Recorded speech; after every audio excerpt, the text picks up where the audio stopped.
Wabarakatuh.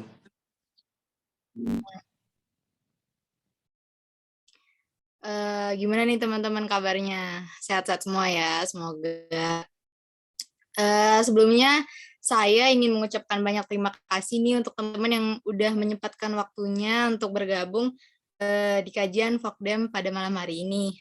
Tak kenal nama kata saya, izinkan saya untuk memperkenalkan diri terlebih dahulu nih. Kenalin, saya Nida Aprilia selaku moderator yang akan memandu kajian kita malam hari ini sampai akhir. Nah, adapun materi kajian pada malam hari ini seperti yang teman-teman tahu yaitu ilmu negara yang meliputi pengertian negara, unsur negara, pertumbuhan negara, serta aliran ilmu negara nih teman-teman. Nah, materi ini nih buat teman-teman 2021 bentar lagi bakal menghadapi semester 2. Jadi buat teman-teman 2021 boleh nih dicatat. Nah, selanjutnya saya akan sebelum saya mempersilakan pemateri buat menyampaikan materinya, izinkan saya untuk membacakan profil dari pemateri kita yang luar biasa pada malam hari ini. Pemateri kita pada malam hari ini namanya Niko Darmawan, panggil aja Kak Niko nih. Kak Niko ini merupakan anggota Forum Konstitusi dan Demokrasi, staf Biro Kajian. Beliau juga merupakan anggota HMPS Ilmu Hukum Divisi Keislaman. Beliau juga tergabung di anggota sidang semua MCC UIN Jakarta, serta tim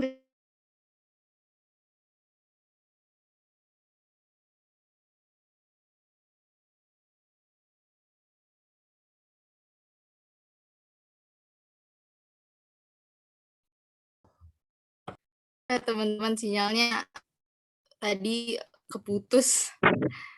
Halo, terputus ya? Iya, maaf. Sebentar. Nah, lanjut ya, Kak Niko ini juga merupakan pernah tergabung di dalam tim riset kompetisi KTI Universitas Andalas. Baik, langsung saja kepada Kak Niko nih. Apa kabar, Bang? Alhamdulillah baik. Suara saya terputus tidak? Tidak, Kak. Tidak ya. Ya. Gimana nih, Gimana? udah siap nih buat nyampein materinya? Sebentar, saya delay dulu. Oke.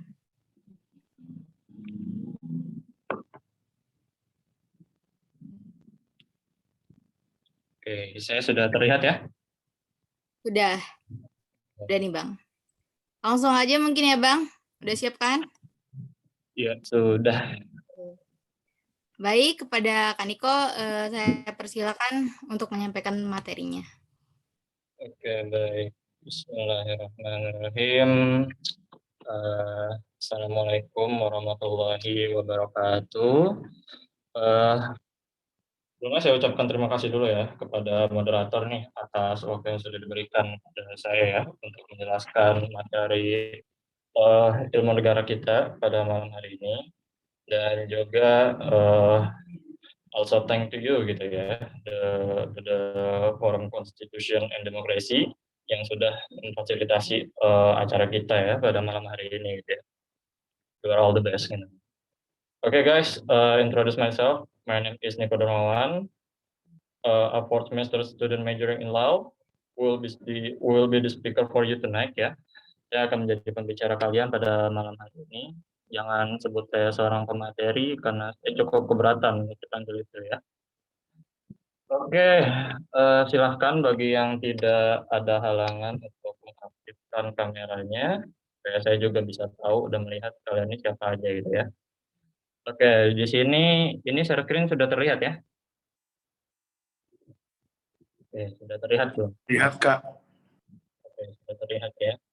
Nah, jadi di sini akan saya mulai. Pertama-tama kita introducing ininya dulu. Apa namanya? Mengenai definisi dari ilmu negara ini dulu gitu kan. Ini sebenarnya mata kuliah model apa dan ini juga tujuannya buat apa gitu ya. Eh jadi gini, teman-teman. Teman-teman ini kan baru masuk semester 2 ya.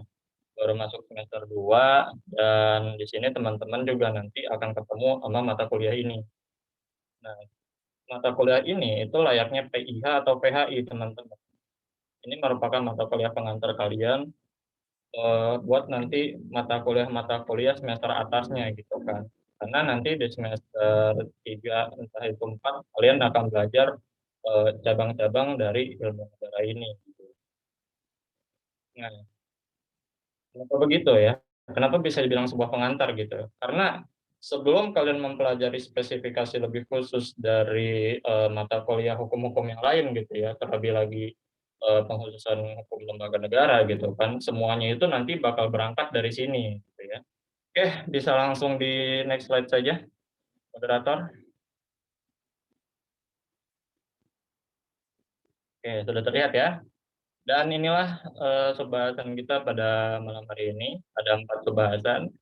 Yang pertama itu ada pengertian negara ya tentunya. Kemudian yang kedua itu ada unsur-unsur negara yang mendasari ya, yang mendasari di mana sih negara itu bisa berdiri gitu kan. Hal-hal apa saja yang melekat pada sebuah negara.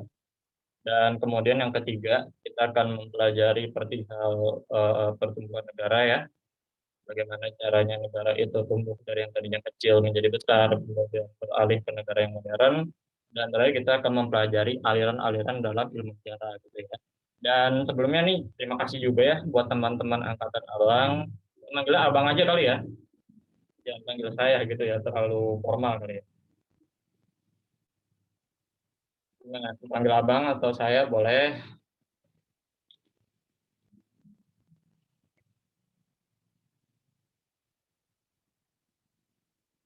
ya anggaplah panggil Abang gitu ya. Oke, terima kasih juga nih buat teman-teman angkatan Abang yang sudah hadir pada malam hari ini, yang bisa nanti mengoreksi Abang itu ya, kalau Abang ada salah itu. Oke, langsung di next slide, moderator. Oke, langsung di next slide lagi aja. Nah, sekarang kita akan belajar mengenai latar belakangnya dulu. Latar belakang dari berdirinya suatu negara gitu ya kan. Nah, di sini bisa kalian lihat ada sebuah foto ya, itu foto dari ini ilustrasinya Aristoteles. Nah, jadi kalau menurut Aristoteles itu ya, dalam pandangan Aristoteles itu, negara itu dapat terlahir dari sifat alamiah manusia. Nah, menurut Aristoteles juga, sifat alamiah itu adalah zoon politikon atau makhluk sosial, yang artinya manusia itu tidak bisa hidup secara individu atau sendiri-sendiri. Manusia itu mau bagaimanapun dan dimanapun, entah itu di hutan atau di kota, gitu ya, dia akan hidup secara berkelompok. Dan inilah yang menjadi suatu hipotesis dari Aristoteles, mengapa negara itu bisa terlahir gitu. Dan makanya di sini dijelaskan bahwa berdirinya negara itu merupakan perwujudan dari kehendak manusia untuk bersosialisasi dengan orang lain demi memenuhi kebutuhan hidupnya. Semakin luas jaringan sosialisasinya, maka semakin besar juga kebutuhannya. Contoh gampangnya begini, misal ada satu kelompok. Nah, kelompok ini membutuhkan suatu hal yang cuma bisa didapatkan dari kelompok lain. Begitupun kelompok yang sebaliknya. Nah, akhirnya dijalinlah sebuah ikatan atau sosialisasi antara kelompok yang satu dengan kelompok yang lain. Dan terjalinlah sebuah kerjasama. Dan lama-kelamaan, kelompok-kelompok ini tuh menjadi semakin bertambah banyak dan semakin besar gitu ya.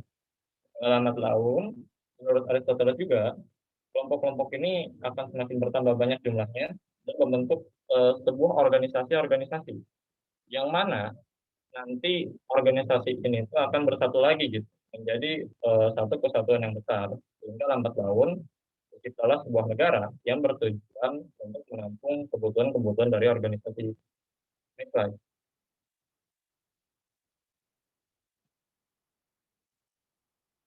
Ya, yang next slide sudah diam sudah.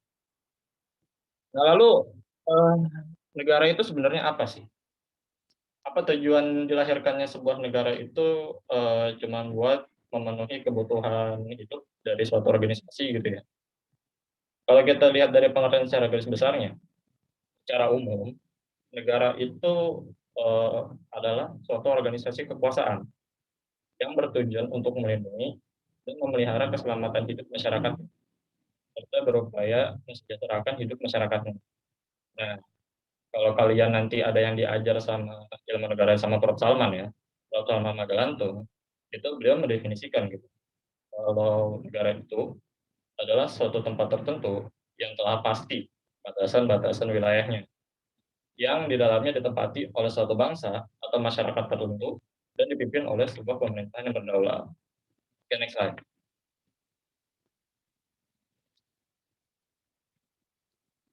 Oke, kemudian kita akan beranjak ke pengertian negara menurut para tokoh dunia. Pertama kita akan mulai dari pendapatnya J.J. Rousseau atau Jean-Jacques Rousseau. Nah, beliau ini berpendapat gitu, bahwa negara adalah perserikatan dari rakyat bersama-sama yang melindungi dan mempertahankan hak masing-masing diri maupun harta benda anggota yang tetap hidup dengan bebas merdeka. Ini kalau secara kasarnya emang rumit ya. Apalagi kalau kalian baca dari slide itu emang rumit. Cuman kalau kita ambil lagi dari teori yang lain dari beliau gitu ya. Beliau ini mengenalkan yang namanya teori kontrak sosial. Apa tuh teori kontrak sosial?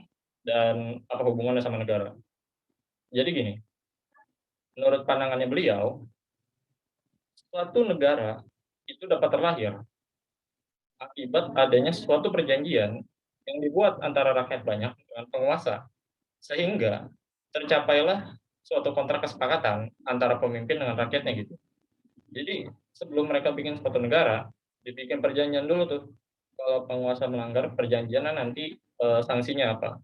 Kalau rakyat yang nggak mau patuh nanti sanksinya apa? Secara kasarnya kurang lebih begitu ya. Oke, next slide.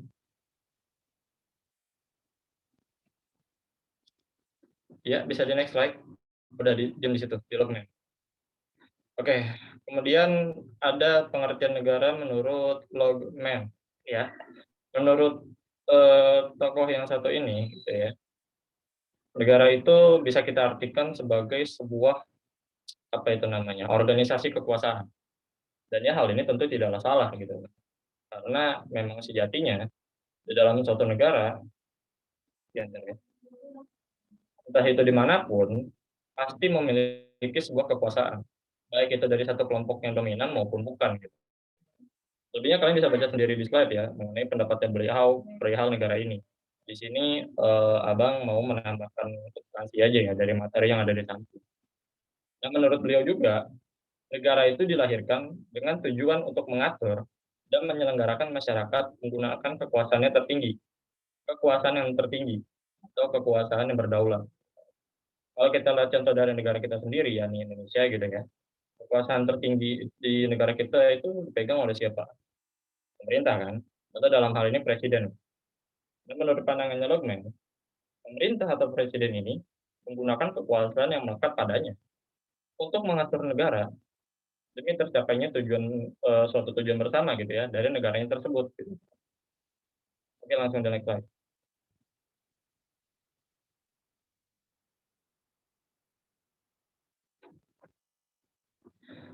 Oke, lanjut. Ada definisi negara menurut Freud. Secara ringkasnya, menurut beliau, negara itu merupakan sebuah kumpulan hukum yang ada di suatu wilayah dan hidup di sana selama-lamanya, yang dilengkapi suatu kekuasaan. Ya, sampai mana tadi? Oh ya. Dalam hal ini kan pemerintah yang berdaulat gitu kan, untuk mencapai kemakmuran bagi rakyat sebesar-besarnya. Jadi menurut Freud, negara itu dapat terlahir karena adanya hukum yang mendasarinya. Dan hukum ini dipegang oleh pemerintah yang berdaulat demi tercapai suatu tujuan, yakni kemakmuran sebesar-besarnya. Next slide. Kemudian ada unsur-unsur negara gitu kan.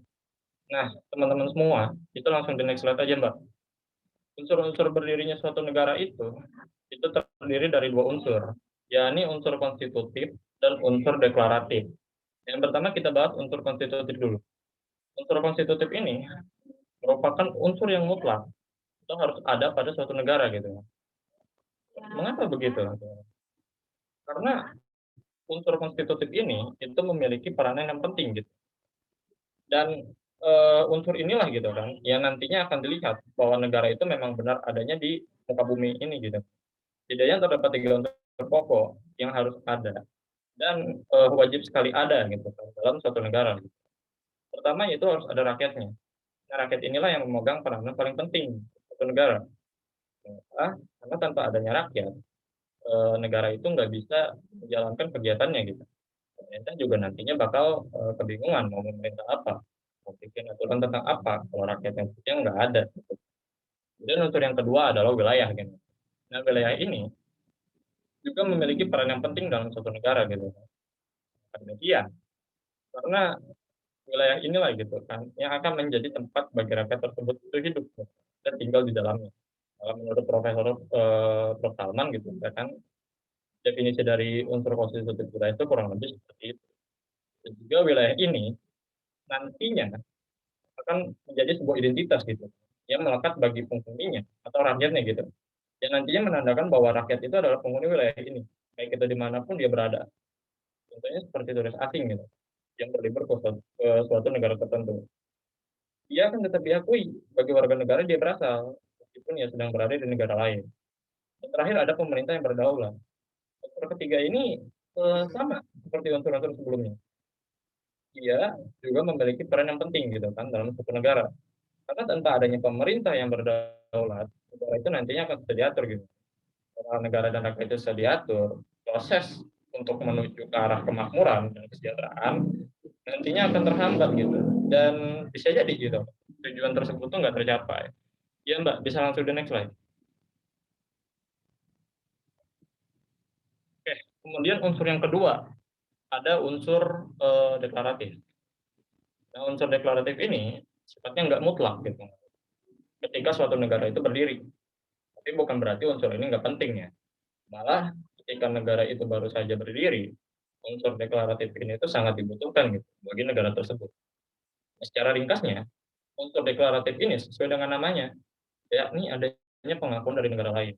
Dan pengakuan di sini juga terbagi jadi dua gitu, yakni pengakuan secara de facto dan pengakuan secara de jure. Pengakuan secara de facto itu maksudnya apa? Nah, pengakuan secara de facto artinya adalah eh, bahwa negara itu diakui gitu keberadaannya, ada gitu dan terlihat gitu kan, diakui rakyatnya gitu kan, ada penduduknya di dalamnya gitu kan, ada manusia-manusia yang menempati wilayah itu gitu kan, diakui wilayahnya dan diakui pemerintahannya gitu. Ini siapa yang memimpin negara ini gitu kan, dan itu nantinya akan dilihat gitu kan, diakui. Intinya mengakui secara fakta lah bahwa negara itu memang ada. Nah, yang kedua adalah pengakuan secara de jure. Nah, pengakuan secara de jure ini adalah pengakuan secara hukum gitu kan dari negara-negara lain bahwa negara tersebut merupakan negara yang berdaulat gitu. Nah, pengakuan secara de jure inilah yang waktu itu kita perjuangkan setelah secara mati-matian gitu ya, setelah bangsa Indonesia merdeka gitu kan. Terlebih lagi kita kesusahan dalam perjuangan kita yang paling berat ya, mendapatkan pengakuan dari Belanda. Oke, langsung di next slide lah.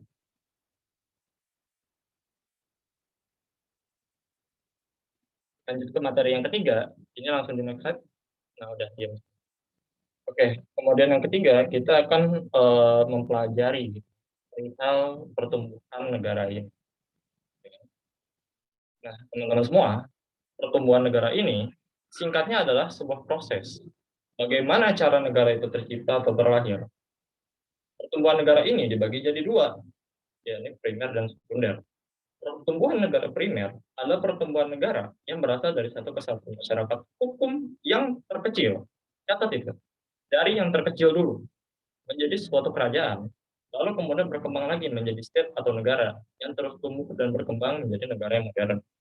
Bagi contoh gitu ya, bagi kalian pasti tahu gitu tentang kerajaan Majapahit gitu kan. Kalau yang waktu pelajaran SMA-nya itu nggak pernah tidur atau bolos gitu ya. Nah, jadi gini teman-teman semua, awalnya kerajaan Majapahit ini itu hanyalah sebuah kerajaan kecil gitu kan. Dia lambat laun wilayahnya itu semakin luas, bahkan hampir satu Asia gitu kan dikuasai oleh kerajaan ini. Bahkan Majapahit ini hampir dikatakan menjadi sebuah negara yang modern gitu. Namun karena terjadi sebuah kemunduran dalam internal kerajaan atau ruang lingkup kerajaan, akhirnya kerajaan ini menjadi tumbang dan gagal gitu menjadi sebuah negara. Contoh lain selain itu adalah negara Inggris gitu. Nah, Inggris itu dulunya bisa dikatakan seperti kerajaan Majapahit. Cuman bedanya di sini Inggris itu nggak mengalami kemunduran gitu kan, seperti yang dialami kerajaan Majapahit. Sehingga Inggris terus mengalami kemajuan di dalam kerajaan yang terus berkembang menjadi sebuah negara modern, bahkan menjadi negara maju gitu ya. Atau paling gampangnya lagi begini nih, kalian coba tuh ya, nonton serial anime Tensura gitu kan. Anime Tensura yang karakter animenya itu Rimuru gitu kan, MC-nya. Nah, kalian bisa belajar dari situ tuh, sekaligus ngelihat gitu kan, gimana cara negara itu lahir, bahkan berkembang gitu di dalam. Kalau kalian mau tahu lebih jelasnya tuh bisa kalian lihat di situ. Oke Mbak, bisa di next slide.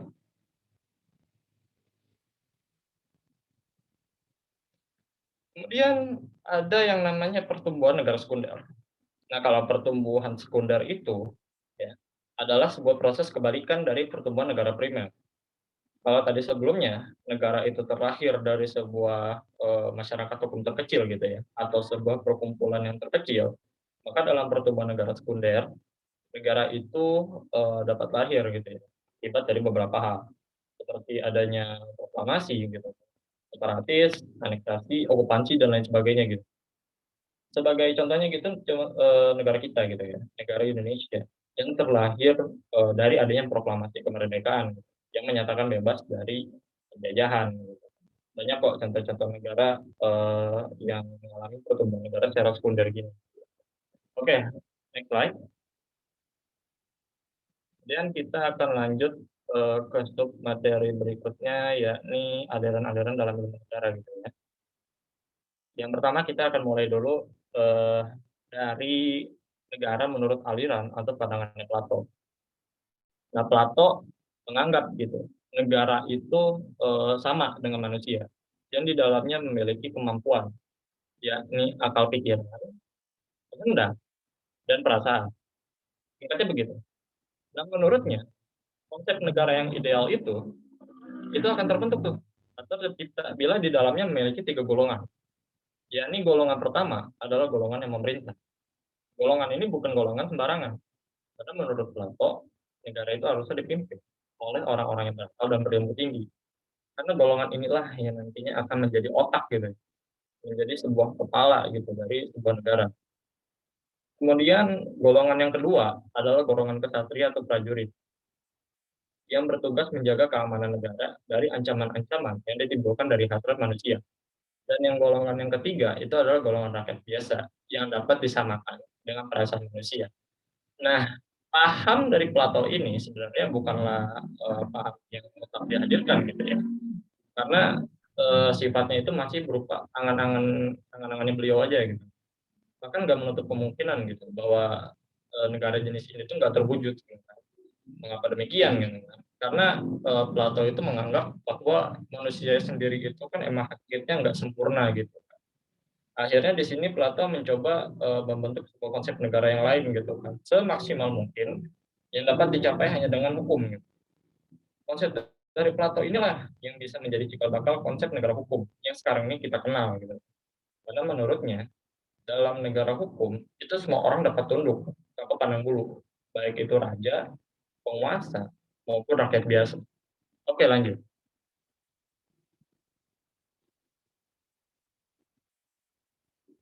Next slide.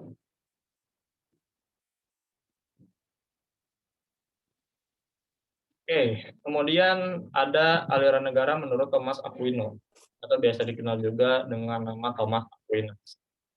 Nah, di sini beliau berpendapat bahwa kedudukan tertinggi itu bukan terletak pada penguasa ataupun rakyatnya gitu, tapi harus berdasarkan kehendak Tuhan. Nah, paham dari Thomas Aquino ini itu nantinya akan menjadi cikal bakal gitu, terlahirnya sebuah konsep negara teokrasi atau negara ketuhanan. Maksudnya gimana tuh Kak?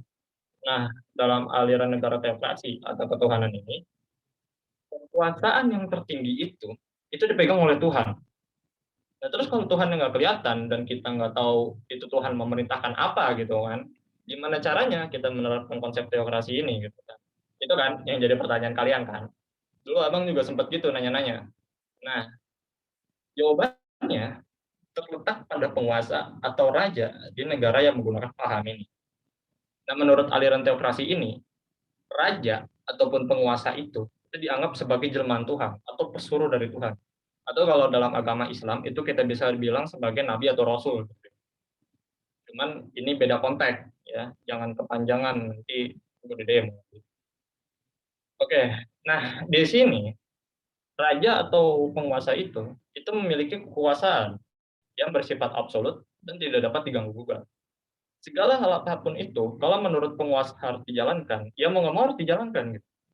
Karena dianggap itu sebagai perintah dari Tuhan gitu kan. Sayalah yang diberitahu oleh Tuhan bahwa saya harus bunuh kamu gitu. Kurang lebih gitu. Aliran negara versi Thomas Aquino ini itu punya efek samping. Gitu. Yakni apa itu namanya? Raja atau penguasa itu jadi bisa berkuasa semena-mena gitu. Dan lawan dari teori ini adalah demokrasi yang menempatkan kekuasaan tertinggi itu ada di tangan rakyat. Oke, next slide.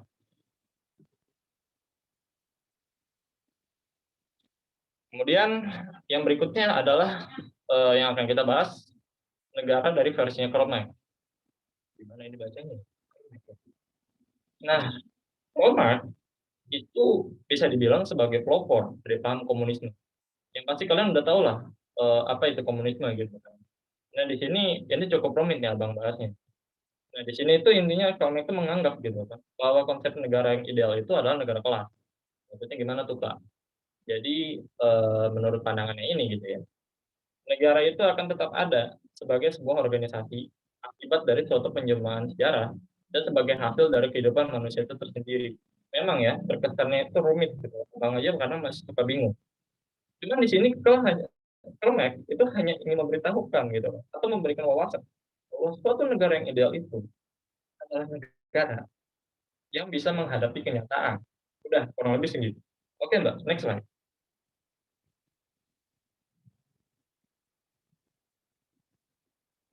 Kemudian berikutnya adalah aliran fasis atau fasisme.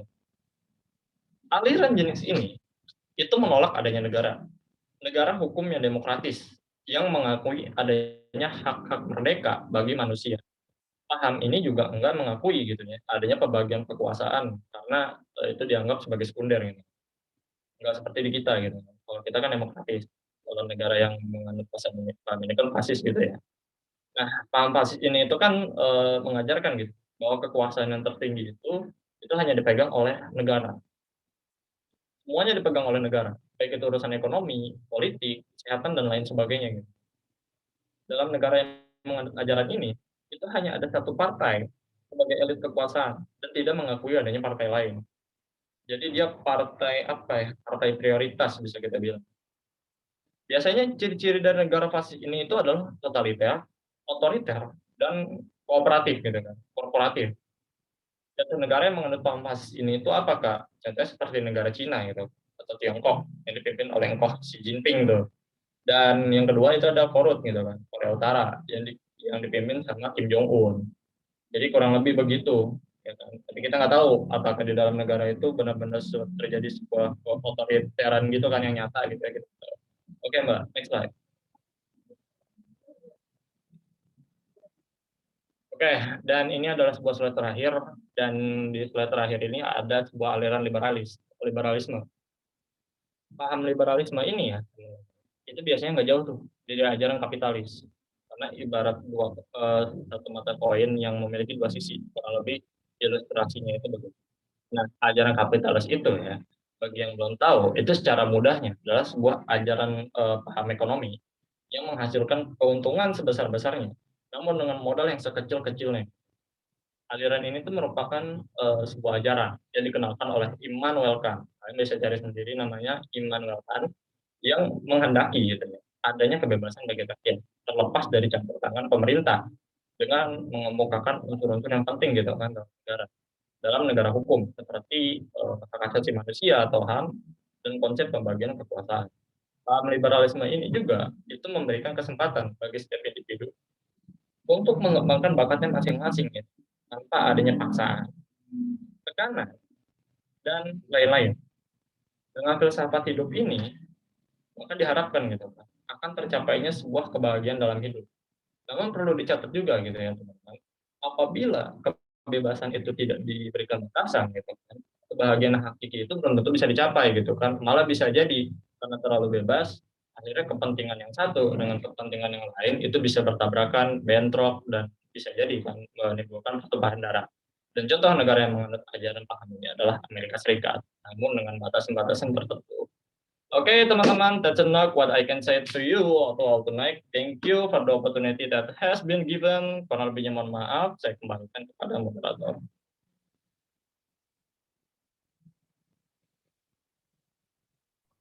Baik, wah keren banget emang penyampaian dari Kaniko ini. Kita dari yang Kaniko sampaikan, kita udah tahu nih pengertian negara itu apa, unsur-unsur negara itu apa aja, pertumbuhan negara itu apa, aliran-aliran negara. Nah, teman-teman, selanjutnya nih kita masuk ke sesi tanya jawab ya. Bagi teman-teman yang mau bertanya atau sharing gitu, langsung aja ini menggunakan fitur raise hand-nya, atau kalau enggak di chat, bisa tulis pertanyaannya di kolom chat.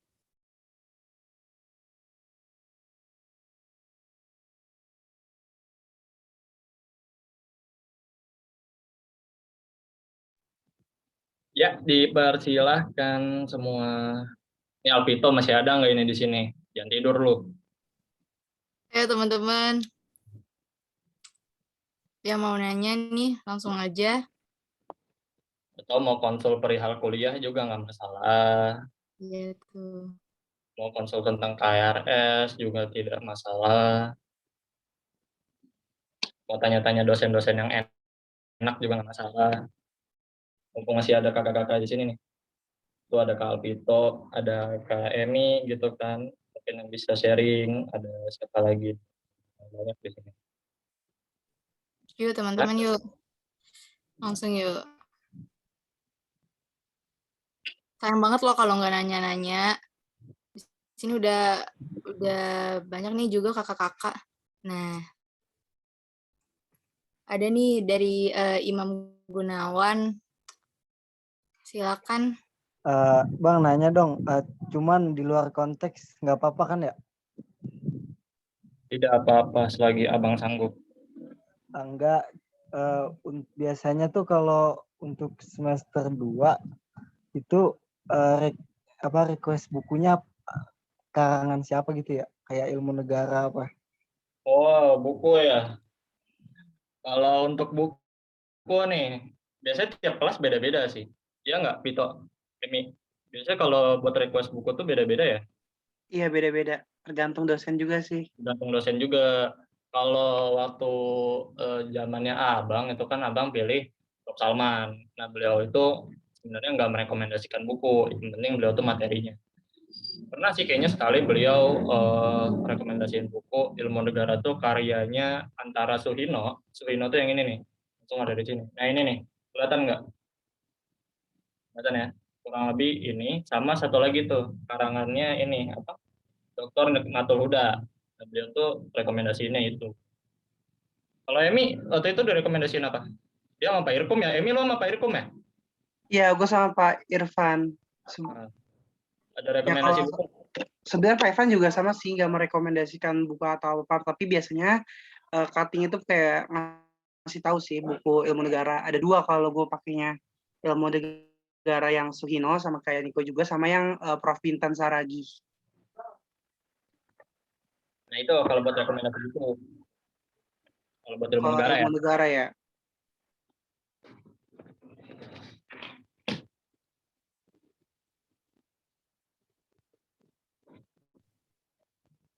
Tergantung dosen intinya. Gimana Imam? Udah kejawab belum nih? Yuk buat teman-teman yang lain mau tanya tentang kuliah juga nggak apa-apa. Mau tentang masalah hati juga terserah. Ini moderator juga kayaknya mau curhat ya. Yuk teman-teman yuk. Kalau enggak nih Bang Niko mau nanya ini, mau apa? Udah nyiapin pertanyaan mungkin? buat peserta. Pertanyaannya, nanyanya apa dulu gitu kan? Kalau nanyanya dari seputar konteks kuliah sih oke-oke aja. Tapi kalau nanya ilmu negara, kalian siap? Siap nggak? Gak tahu nih, ini diem-diem karena udah ngerti atau nggak ngerti sama sekali. Jadi teman-teman,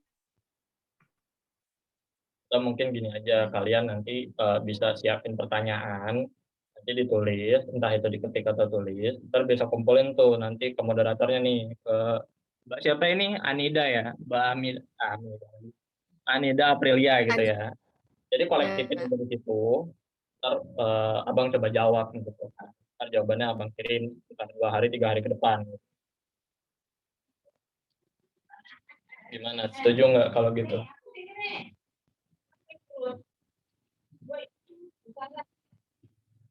gimana teman-teman? Yuk nanya yuk teman, yuk nanya yuk.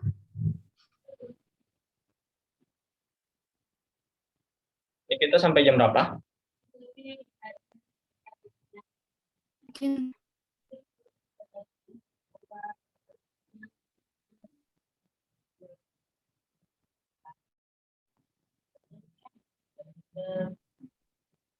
yuk teman-teman.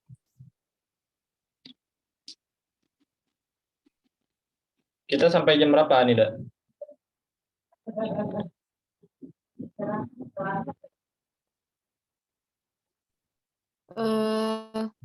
Mungkin jam 9 mungkin Bang itu Oke, jam selesainya. 9 ya.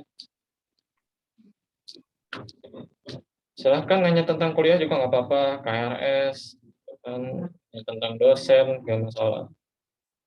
Iya, Abang yakinnya kalian masih bimbang sih gimana caranya isi KRS gitu kan. bener banget tuh. Apalagi kan hari ini mulai isi KRS Iya, pada war KRS. KRS tuh kan. Iya, Mau pilih gimana, cara pilihnya gimana gitu kan. Takut dia dapat dosennya yang paling semangat gitu kan, atau dapat dosennya yang udah tua tapi jiwanya tetap jiwa-jiwa muda gitu juga kan. muda. Bebas. Atau mau cara dapetin ini dosennya yang cakep-cakep juga nggak masalah. Tanyakan aja.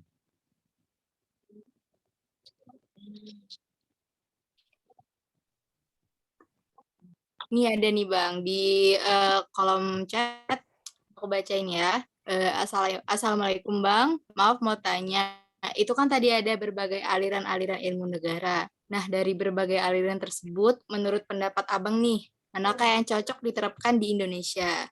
Maaf gak bisa on mic karena di rumah lagi berisik. Makasih Bang. Nah, itu pertanyaan dari Maura Kamila Bang. Langsung aja Oke. Bang dijawab. Thank you kepada Maura Maura Kamila ya atas pertanyaannya. Ini menurut pendapat Abang ya. Kalau menurut pendapat Abang gitu ya, karena kan aliran ini nggak cuma yang ada di slide doang gitu kan. Nggak cuma ada yang di slide doang yang Abang jelaskan gitu ya. Masih banyak kok aliran-aliran lain. Seperti contohnya tuh yang paling umum ada aliran demokratis kayaknya. Ini namanya tuh tetap demokratis gitu. Nah, Abang tuh ya, kalau menurut Abang itu yang paling terapin yang cocok itu adalah di negara demokratis. Cuman kayaknya nggak sepenuhnya demokratis gitu. Mungkin ada dikasih sedikit bumbu-bumbu fasis gitu ya kan. Karena kita tahu negara kita ini adalah sebuah negara hukum gitu ya. Nah, negara hukum ini kan pasti aturannya juga banyak banget gitu kan. Nah, kuncinya itu menurut Abang gini, kenapa Abang bisa bilang gitu? Karena hukum ini tuh harus ditegakkan setegak-tegaknya gitu. Dan cara untuk menegakkan hukum itu, jalan salah satunya itu adalah dengan suatu ketegasan. Jadi menurut pendapat Abang itu adalah tetap demokratis, aliran yang demokratis, atau paham demokratis gitu ya, tapi nggak mutlak. Gimana kalau dari pendapatnya Kakak Emi mungkin, beliau ini telaten nih di bidang hukum lembaga negara.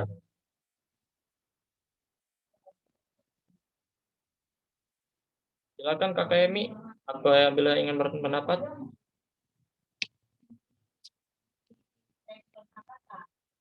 Atau sudah terjawab?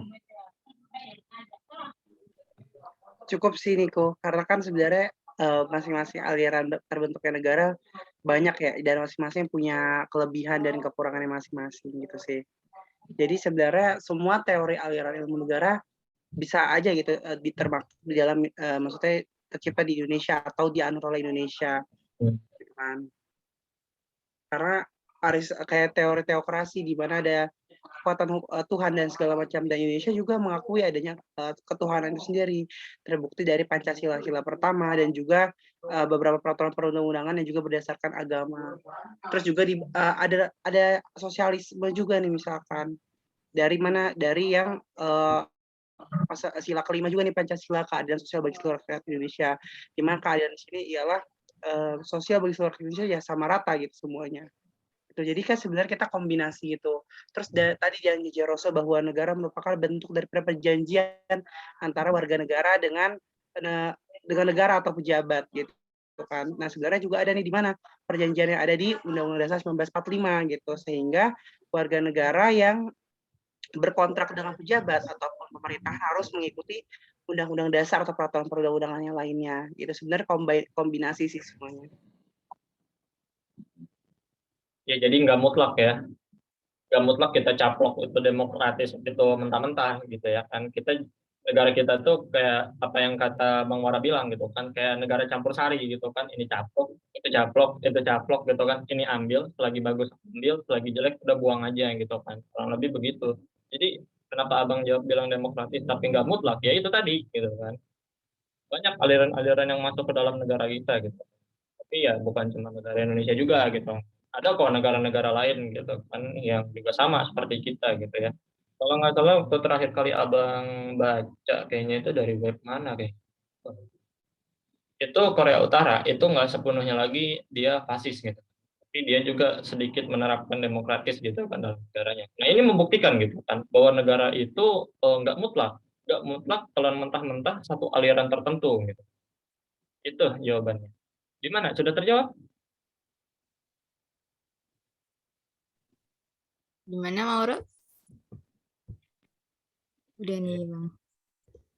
Itu teman-teman ada lagi yang mau sharing-sharing tentang kuliah juga nggak apa-apa. Nah langsung aja buat Ilyas nih Bang, ada pertanyaan mungkin Bang.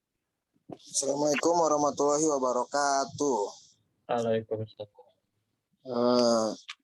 Izin bertanya, Bang. Siapa yang menentukan penerapan suatu aliran bernegara di dalam sebuah negara itu, Bang?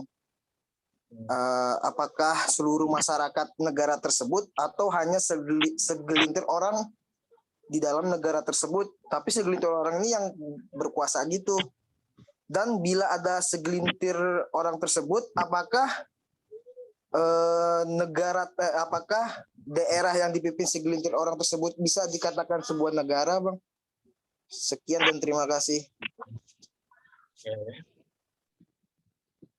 Ini langsung ambil alih ya. Ini pertanyaan yang cukup kritis dan jawabannya itu sebenarnya dari sejauh yang Abang riset itu masih belum tahu yang mana sebenarnya yang diikut sertakan gitu kan, yang terlibat dalam menentukan aliran mana yang dipakai oleh negara ini. Apakah hanya para penguasa doang gitu kan, atau sama rakyat semuanya juga nih nyampur gitu kan. Kalau kita lihat secara penalaran logis gitu, penalaran secara akli atau secara akal, itu sebenarnya kalau kita pikir-pikir tuh kayaknya nggak melibatkan banyak orang, tapi diwakilkan dari sekian banyak orang itu diwakilkan tuh ke satu orang. Ntar itu satu orang ini itu menyampaikan lagi gitu kan kepada kelompok-kelompok yang lain gitu kan. Yang tadi kamu bilang segelintir orang tadi gitu. Entah itu golongan penguasa ataupun golongan-golongan rakyatnya. Cuman kalau di sini ya kuncinya itu dari penguasanya. Kenapa? Karena suatu negara itu kan yang pastinya nggak bakal dipegang oleh rakyat banyak gitu. Ya contohnya itu kan negara demokrasi gitu kan. Jangan soal mentang-mentang demokrasi yang mana itu melibatkan rakyat banyak, terus semua rakyat ikutan gitu kan. Kan nggak gitu konsepnya. Jadi kan adanya suatu perwakilan gitu dari masyarakat banyak ke segelintir orang tadi yang kamu bilang. Bisa itu orang-orang penguasa, bisa itu orang-orang terpelajar, ataupun ya orang-orang yang memiliki pengaruh gitu di dalam negara itu. Mungkin ada tambahan dari teman-teman kakak yang lain?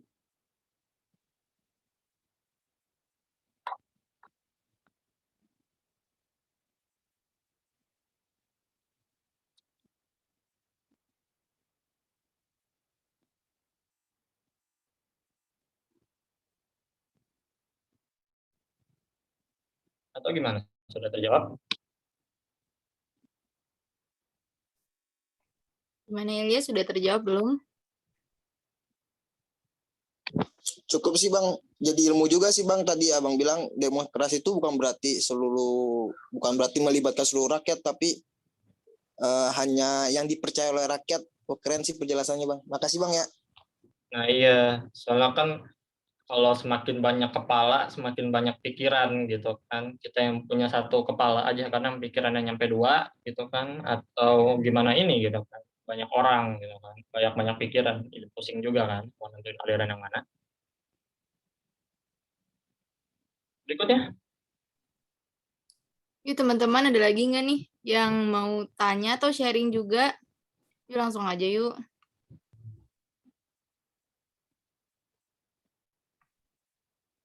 kita mau udah ditutup.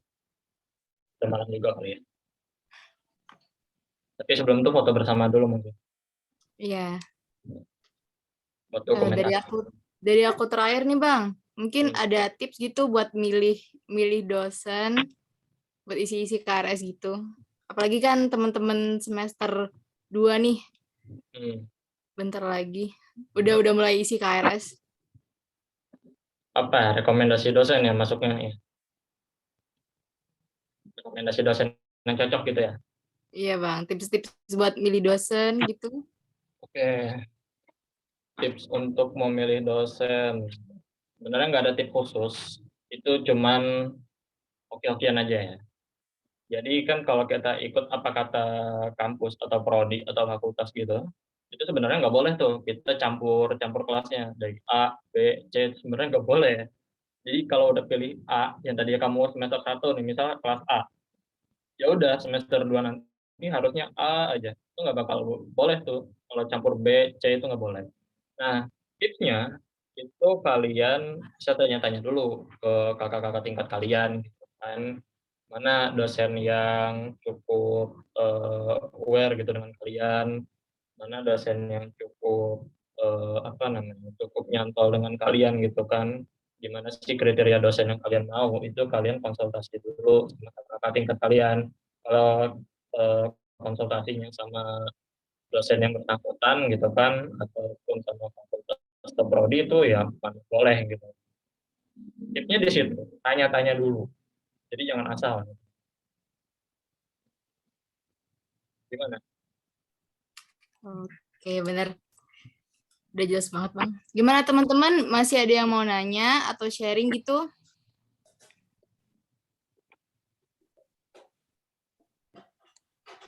Kayaknya udah nggak ada lagi ya Bang. Oke, kalau emang udah nggak ada lagi yang ingin bertanya, kita langsung tutup aja kajian pada malam hari ini. Tapi sebelumnya kita foto bersama dulu ya. Buat peserta dipersilakan buat ini menghidupkan kameranya.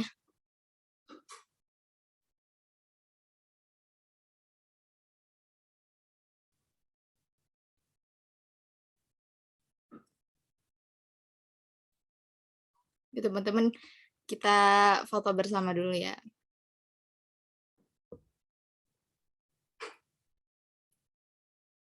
Aku hitung ya. 1, 2, 3. Atau ada lagi yang mau hidupin kameranya, yuk. Kita foto bersama.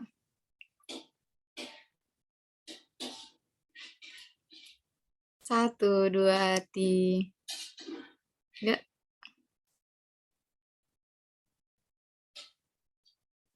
Oke, terima kasih teman-teman. Baik, berhubung sesi foto bersama telah dilaksanakan, maka berakhir pula kajian Fokdem pada malam hari ini. Sekali lagi saya mengucapkan terima kasih kepada Kak Niko yang selaku pemateri yang udah menyampaikan materi dan udah menjawab pertanyaan-pertanyaan dari teman-teman nih. Nah, saya juga mau mengucapkan terima kasih buat teman-teman yang udah menyempatkan waktunya untuk bergabung di kajian kita pada malam hari ini. Terima kasih saya ucapkan. Saya juga mohon maaf apabila ada perkataan yang kurang berkenan. Mungkin itu saja yang dapat saya sampaikan. Kurang lebihnya mohon maaf dan terima kasih. Saya Nidia Aprilia selaku moderator mohon undur diri. Wassalamualaikum warahmatullahi wabarakatuh. Waalaikumsalam warahmatullahi wabarakatuh. Terima kasih Bang Niko. Sama-sama. Izin live ya semua. Bye-bye. Terima kasih. Tetap semangat.